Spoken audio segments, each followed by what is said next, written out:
Hi friends, అందరికీ good afternoon. Friends అందరూ కూడా లంచ్ చేశారా ఫ్రెండ్స్? నేను ఒక స్మాల్ వీడియోతో మీ ముందుకు వచ్చానండి. మనకు జూన్ మంత్ ఎండ్ అవుతుంది. 3 డేస్ వస్తే మనకు జూలై మంత్ స్టార్ట్ అవుతుంది కదా. ఈ జూలై మంత్ అందరికీ కూడా శుభాలు అనేవి జరగాలండి. ఫ్రెండ్స్, నేను ఒక మంచి మాట అనేది ఏంటంటే, నేను నా లైఫ్లో చాలా సిచ్యువేషన్లు ఎదుర్కొన్నానండి. ఆ సిచ్యువేషన్ల గురించి నేను మీతో ఒక మాట షేర్ చేసుకోవాలనుకుంటున్నానండి. మనకు మంత్లీ శాలరీ అనేది వస్తుంది కదండి.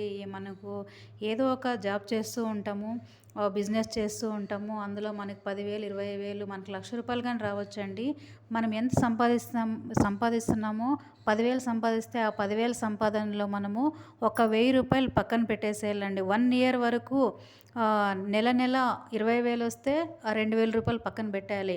అది మనము ఒక 1 ఇయర్ వరకు అమౌంట్ అనేది ముట్టకుండా మీరు చూసుకోవాలన్నమాట. నెల మనకి ఎంతన్నా కష్టం రాని మనం వెనక నెల తీసి పెట్టాం కదా ₹1,000, ఆ ₹1,000 వాడుకుందాంలే అనేది మాత్రం యోచన చేయకండి. నెల మనకు వచ్చేటువంటి శాలరీలో ₹1,000, 10,000 వస్తే ₹1,000 పక్కన పెట్టేసేయండి.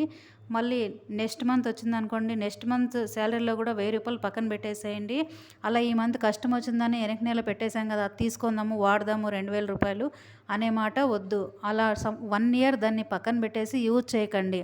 అలా మీరు 1 ఇయర్ తర్వాత ఆ అమౌంట్ని మీరు ఏదో ఒక మంచిగా ఉపయోగించండి. మీకు ప్రాబ్లమ్స్ అనేవి వస్తూ ఉంటాయి కదా అనేసి ఆ అమౌంట్ మాత్రము యూజ్ చేయకండి.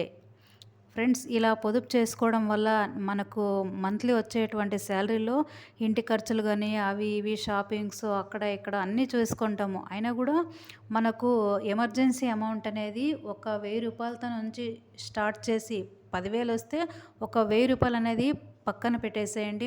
ఎంత ప్రాబ్లమ్స్ వచ్చినా నెలలో ఆ ₹1,000 తీయకండి. ఓకేనా ఫ్రెండ్స్? ఒక 1 ఇయర్ ఆ ₹1,000ని సేవ్ చేసుకుండాలా. నేను మీకు ఒక మంచి ఏదైనా చేయాలనుకోండి మీ లైఫ్లో, ఆ డబ్బులు అనేవి తీసి దానికి యూజ్ చేసుకోండి. ఒక ల్యాండ్ కొనుక్కోవాలన్నా, ఒక హౌస్ కొనుక్కోవాలన్నా, మీకు ఏదైనా చేయాలనుకుంటే ఒక బిజినెస్ చేయాలన్నా, అట్లా మనం పొదుపు చేసుకుంటూ వస్తే నెల కొంచెం డబ్బుని మనం శాలరీలో నుంచి అది మనకు చాలా యూజ్ఫుల్ అవుతుందండి.